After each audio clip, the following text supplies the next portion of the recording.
Hello everyone and welcome to our module on disorders of sexual development. Let me start by talking about sex chromosome disorders, which are actually not the focus of this video today, but I want to briefly review these just to make an important distinction. So a sex chromosome disorder is a disorder where there's aneuploidy of sex chromosomes. So for example, in Turner syndrome, children are born with only one X chromosome. In Klinefelter syndrome, children are born with two X chromosomes and a Y chromosome. There's also a disorder called double Y males, where an individual is born with an X chromosome and two Y chromosomes. These children are born with male external and internal genitalia, and they have normal fertility. They tend to be tall, and they sometimes have severe acne, and they can go on to develop learning disability and autism. And so I mention these disorders because these are all disorders where there's a problem with sex chromosomes, but these are not technically disorders of sexual development, which are something different. So in disorders of sexual development, there's a congenital discrepancy between the chromosomal sex, meaning whether the child is born XX or XY, and the gonads, meaning the testes and ovaries or the external genitalia. Children that are born with two X chromosomes usually develop female internal and external genitalia, and children born with an X and a Y chromosome usually develop male internal and external genitalia. But in a disorder of sexual development, there's a discrepancy between that chromosomal sex and either the gonads or the external genitalia. In another video, I talk about sexual development, including development of the external genitalia, but an important point to remember for this video is that our default genital development is female. In order for male development to occur, including development of male external genitalia and male gonads, special factors have to be present. This includes hormones like testosterone and dihydrotestosterone and also Müllerian inhibiting factor. So what happens in most disorders of sexual development is you either have the presence of male factors, these factors here, in an individual who is XX, or you have the absence of male factors in an individual who is XY, and this can lead to a congenital discrepancy like we just talked about. And so as you can imagine, when a disorder of sexual development is suspected in a child, a key test is a karyotype to understand what the underlying sex chromosomes are and whether they are XX or XY. And here's a slide showing all the factors required for male genital development. First of all, there needs to be a Y chromosome with the SRY gene. That gene codes for testis determining factor, which turns the gonads into testes. The testes will have Sertoli cells, which secrete Müllerian inhibitory hormone, and that causes the Müllerian system, the female system, to degenerate. The testes also have Leydig cells, which make testosterone. Testosterone drives the mesonephric ducts in the embryo to form the internal genitalia, all these structures shown in the slide. And testosterone is also converted into dihydrotestosterone, and that drives formation of the external genitalia. So as you can imagine, there are a number of points in this process where something can go wrong, and this can cause an individual that is XY to end up not looking male because one of these factors is missing. There are two common ways that disorders of sexual development can present in a child. The first is ambiguous genitalia. This is a picture of ambiguous external genitalia shown on the slide here. You can see that it's hard to tell whether the external genitalia are male or female. And so this can occur when you have an XX individual, an XX child, who would ordinarily develop female external genitalia, but there's exposure to excessive androgens. This can lead to ambiguous genitalia. You can also have this in an XY individual who more commonly develops male external genitalia, but if there are insufficient androgens, then ambiguous genitalia can instead develop. Another way that disorders of sexual development can present is with female external genitalia. Remember, that is the default development for external genitalia. So if you have an XY individual, which more commonly leads to male external genitalia, but there's a lack of androgen activity, then that child, that individual, will develop with female external genitalia. And in these types of disorders of sexual development, which we'll talk about later, they're often discovered at puberty, where changes lead to the identification of the XY chromosomes in a child who was assigned female sex at the time of birth. The first disorder of sexual development we'll discuss is the easiest to understand. It's also very rare. It's called ovotesticular disorder of sexual development. This happens when an individual is born with ovaries and testes present. Often there are separate ovaries and testes inside the pelvis. Sometimes there are what's called ovotestes, which is where both tissue types are found in one structure. In 80% of cases, the chromosomal sex is female, meaning it's an XX individual, and the only way this is diagnosed is by a gonadal biopsy showing presence of both ovarian and testicular tissue. There's a range of male and female genital development in this disorder. It depends on how much ovarian and testicular tissue is present. The vagina can be abnormal. The uterus may be underdeveloped, which is called hypoplastic uterus. Often the testicles don't descend. This is called cryptorchidism, and there's often an abnormal penis. At puberty, because there's some ovarian tissue present, breasts may develop and menstruation may occur, and usually these individuals are infertile. So ovotesticular disorders are a unique form of disorders of sexual development. For the rest of this video, I'm going to talk about disorders of sexual development that can be classified as either XX disorders or XY disorders based on the underlying sex chromosomes. So in an XX disorder, you have an individual with two X chromosomes who has abnormal sexual development. And as we talked about earlier, these disorders involve the presence of male factors in an XX individual who ordinarily develops female genitalia. In XY disorders, you have an XY individual with abnormal sexual development, and this occurs when there's an absence of those male factors we mentioned earlier in an individual who has an X and a Y chromosome. We'll talk about the XX disorders first. So in these individuals, there are two X chromosomes and ovaries are usually present, but the external genitalia are usually ambiguous. And that's because you have an XX baby who is exposed to androgens when the external genitalia were developing in utero. There's a relatively narrow list of causes for this condition. The first is congenital adrenal hyperplasia, where the adrenal glands in the baby during development produce excess androgens. And the second is gestational hyperandrogenism. This occurs when, during development, there's excess levels of androgens coming from the mother or the placenta, and that exposes an XX baby to excess androgens. And the fetus is vulnerable to excess androgens during weeks 7 to 12 of gestation, because this is the time period when external genital development is occurring. In another video, I talk about the different forms of congenital adrenal hyperplasia, and the most common form is caused by a deficiency of the enzyme 21-alpha hydroxylase. When babies are developing in utero and they lack this enzyme, they cannot synthesize cortisol, and this causes the level of ACTH to get very high. These babies are also unable to normally produce aldosterone, but they can produce androgens, and so because ACTH levels are high, this drives the baby's adrenal glands to synthesize more androgens, and therefore excess androgens are produced. A 21-hydroxylase deficiency is the classic cause of congenital adrenal hyperplasia. It's responsible for 90% of cases. Babies who are born with this condition can have symptoms from low cortisol, including hypoglycemia. They can also have symptoms from low mineralocorticoids like aldosterone. This can include salt loss and volume depletion. This can also include hyperkalemia. But for the purposes of our video here, these children can have symptoms from excess androgen production by their adrenal glands. If the child is XX, this can lead to ambiguous genitalia because of exposure in utero to high levels of androgens. If the child is XY, this can lead to precocious puberty. The child will have male external genitalia at birth, but they will develop early onset of puberty because of chronically high circulating levels of androgens. Another way that an XX baby can be exposed to excess androgens in utero is through gestational hyperandrogenism. This occurs when there's a maternal source of androgens during pregnancy. Because the source of the excess androgens is from the mother will develop features of high androgen levels, including hirsutism and virilization. And this is often a big clue in a board question when they're describing a case of gestational hyperandrogenism. In the developing baby, if the fetus is XX, this will lead to ambiguous genitalia, as we've been discussing.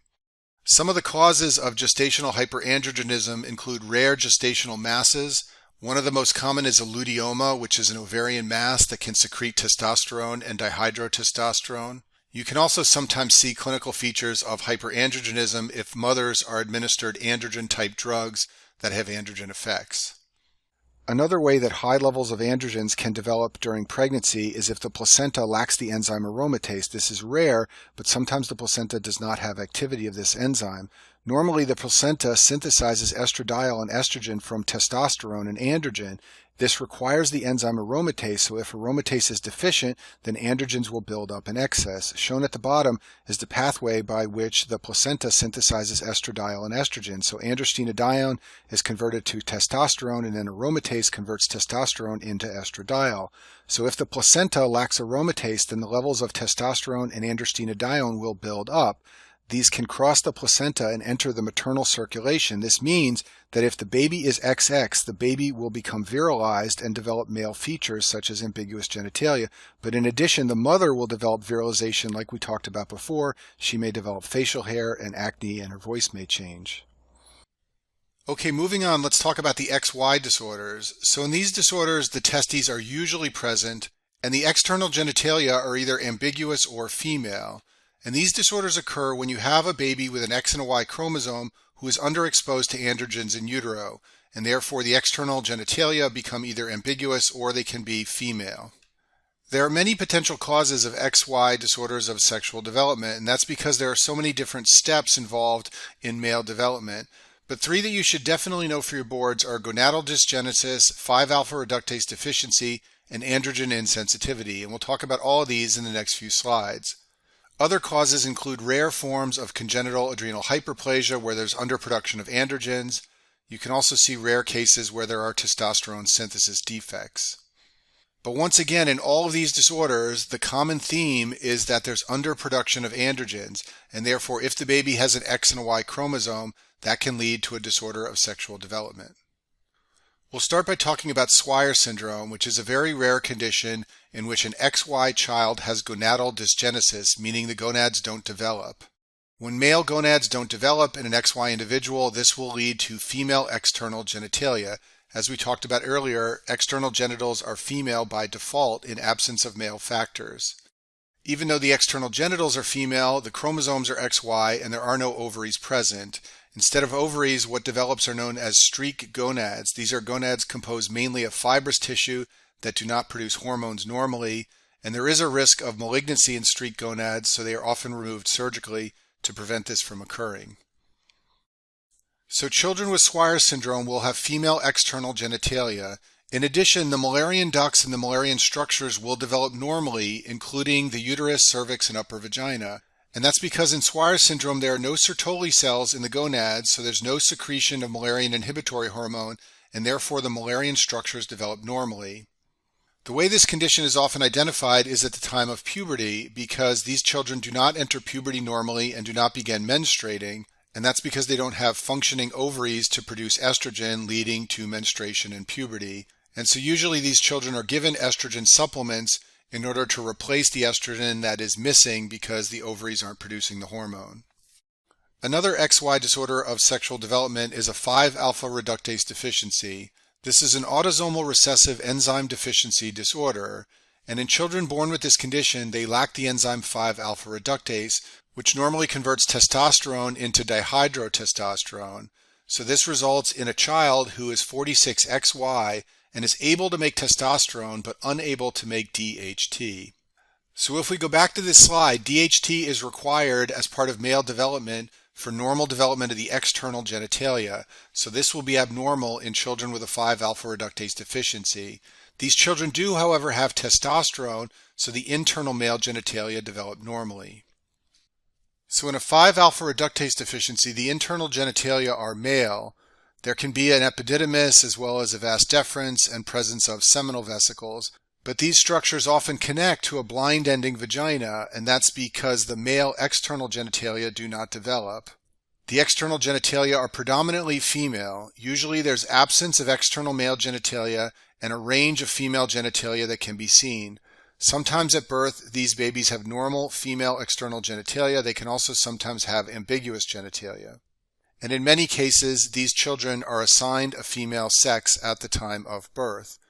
What happens at puberty, however, is that masculization can occur. There will be increased testosterone production by the gonads in these children because they have an X and a Y chromosome and they can produce testosterone from the gonads. And this will lead to muscle growth and masculinization. It can also lead to some production of dihydrotestosterone.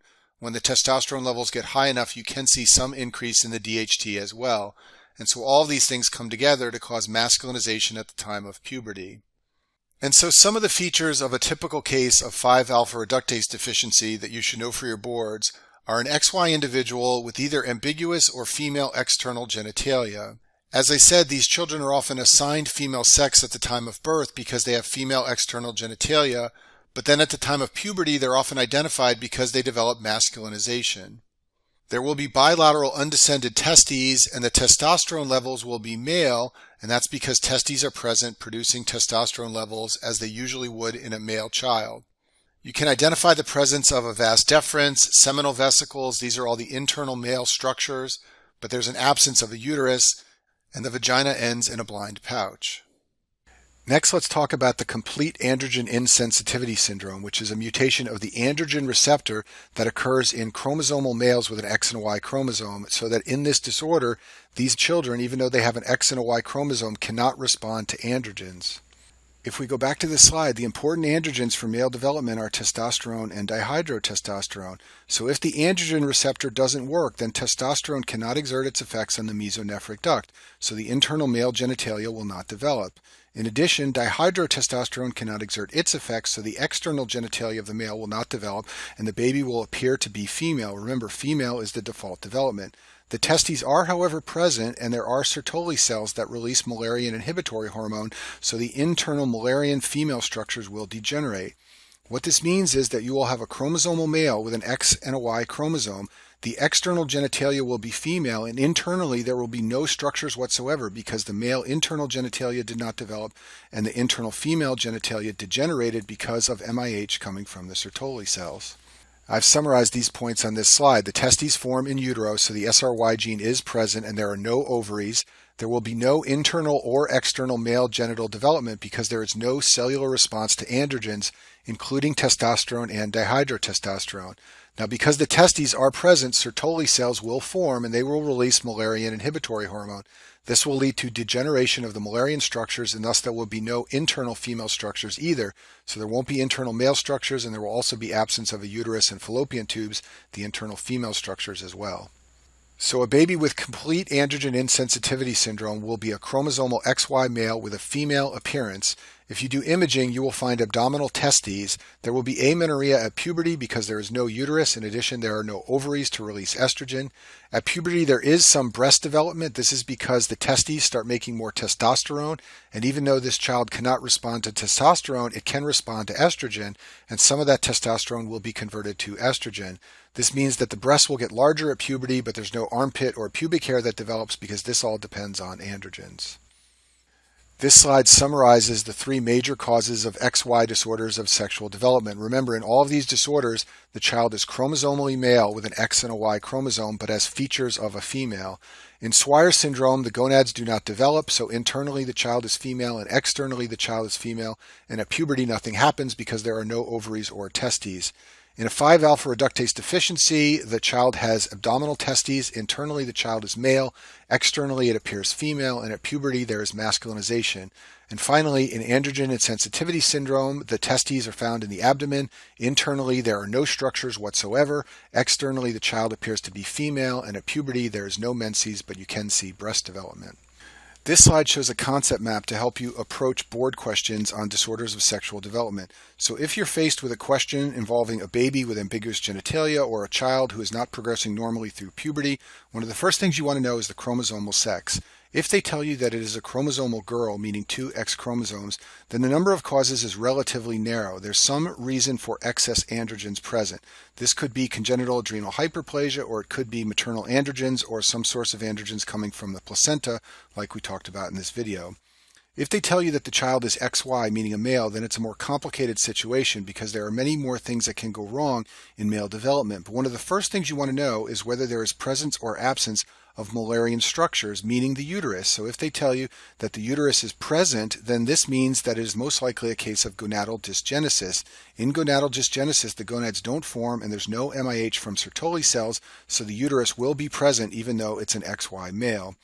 If they tell you that the uterus and other Müllerian structures are absent, then you need to look for some reason that there is a lack of androgen effects. This could be androgen insensitivity syndrome, it could be a 5-alpha reductase deficiency, or it could be some of the rarer forms of congenital adrenal hyperplasia.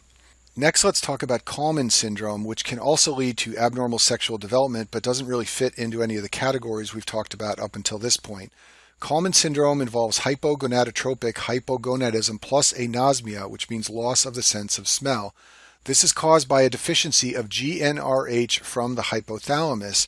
That leads to decreased production by the pituitary gland of LH and FSH. These are the gonadotropes, and that's why this is called hypogonadotropic hypogonadism. This syndrome is caused by a mutation in a gene called CAL1. That's not really important for you to remember, but what you do want to remember is that this is a problem with the hypothalamus. It's believed to be caused by impaired migration of GnRH neurons to the hypothalamus. As a result, there are low levels of GnRH, and that leads to low levels of LH and FSH. So the main problem in Kallman syndrome is hypogonadism, which means the gonads underproduce sex hormones. To understand the clinical features, first of all, you should know that primarily Kallman syndrome is a disease of XY males. It has a 5-to-1 male ratio. Newborn females with Kallman syndrome usually appear normal, and that's because female external genitalia development is less dependent on sex hormones compared to males. Some newborn males can have underdevelopment of the penis, called micropenis. They can also have undescended testes, which is called cryptorchidism. And both of these features are related to underproduction of testosterone in utero, related to abnormal function of the gonads. Often, however, this isn't discovered until puberty. So what happens at puberty if the gonads don't work? Well, in a female, there will be little or no breast development and no axillary hair, and there will be primary amenorrhea. And in a board question, they're going to describe these features, and then they're going to tell you something about the hypothalamus being abnormal, or they may mention a decreased sense of smell. That is a description of Kallman syndrome. And what they're going to want you to recognize is that the problem is not in the gonads themselves. The problem is higher up in the system involving the hypothalamus. In males, the testes will be underactive at puberty, so there'll be no facial or body hair, no increase in muscle mass as you would expect from testosterone, and failure of the voice to deepen. And once again, this is because the testes, the gonads in the male, are underactive due to a problem in the hypothalamus. This slide summarizes some of the diagnostic tests that are useful when evaluating a child with abnormal sexual development. As I told you before, the karyotype is a key test. You need to know whether the child is XX or XY. Abdominal imaging can also be helpful. This can identify the presence of abdominal testes, especially in a child that appears to be female. It can also identify the uterus, which is an important Müllerian structure. The level of 17-hydroxyprogesterone is often measured. The reason for this is that this intermediate in steroid synthesis is elevated in congenital adrenal hyperplasia from 21-hydroxylase deficiency. And remember, this is the most common form of congenital adrenal hyperplasia. So by measuring this level, it's basically a screening test for the most common type of CAH. And then finally, you can also measure the levels of testosterone and dihydrotestosterone. In complete androgen insensitivity syndrome, both levels will be elevated. However, the level of dihydrotestosterone will be low in a child with a 5-alpha reductase deficiency. I'll finish with this slide on luteinizing hormone. Luteinizing hormone is a gonadotrope secreted by the pituitary, and in the male there is negative feedback on the pituitary by testosterone. So LH levels should be low when testosterone is high, and they should be high when testosterone levels are low. And on your boards, they love to ask you these up-down arrow type questions to see if you can predict the level of luteinizing hormone in a particular male disorder. So let's go through that now by reviewing this table.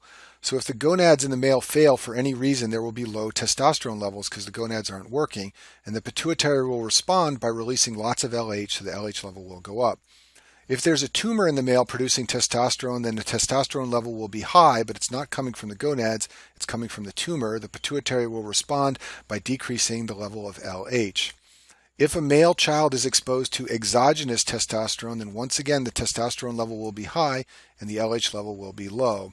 If the pituitary gland fails for any reason, then the testosterone level will get low, and the reason it will be low is because LH is not being released from the pituitary gland to drive the testes. And then finally, in complete androgen insensitivity syndrome, the testosterone level is very high, but the LH level is also very high. Why is the LH level high? That's because the effects of testosterone cannot be felt by the pituitary gland because the androgen receptor is abnormal. So the pituitary gland thinks there is no testosterone and it releases lots of luteinizing hormone. And that concludes our video on disorders of sexual development.